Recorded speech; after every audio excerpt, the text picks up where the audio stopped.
Hello guys, magandang araw sa ating lahat. May dumating tayong parcel dito. Ilalagay natin dito sa ating sasakyan.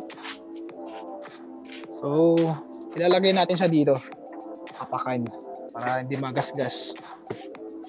Ilalagyan natin ng side stepping seals. So, unbox lang muna natin guys.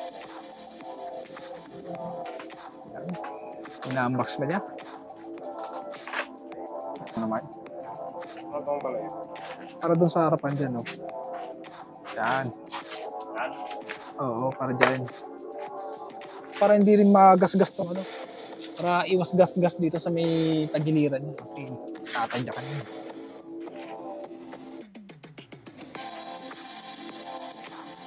So yan guys, pakita natin. Fortuner, kasi Fortuner yung binili natin.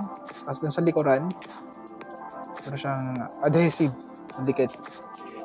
So bago natin siya ilalagay, linisan muna natin dito. Kasi madumi. Kanina kasi galing ako sa biyahe. So bago natin ilagay, tanggalin muna natin to. Yan. So, yung dati. Ito man siya.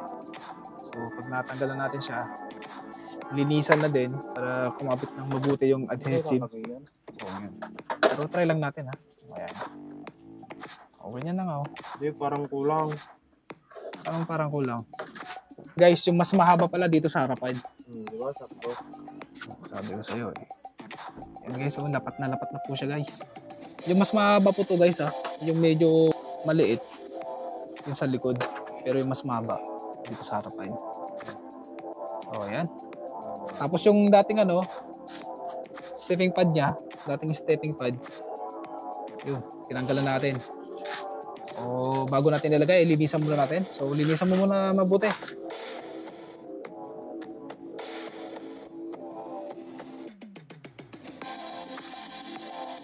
O ano yan. Ayan, tatanggalin na po natin yung adhesive. Ayan guys, nalagyan na natin.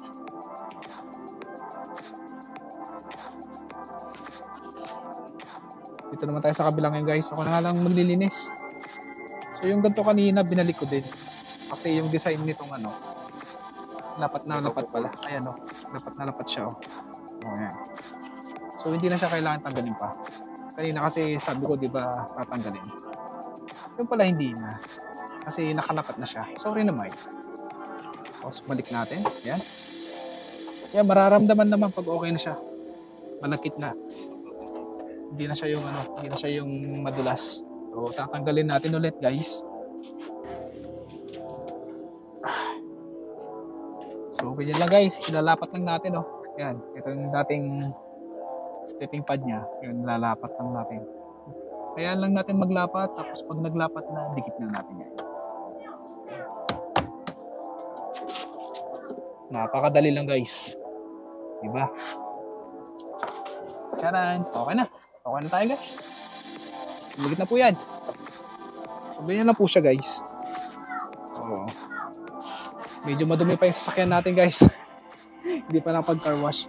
So doon sa kabila, ganun din.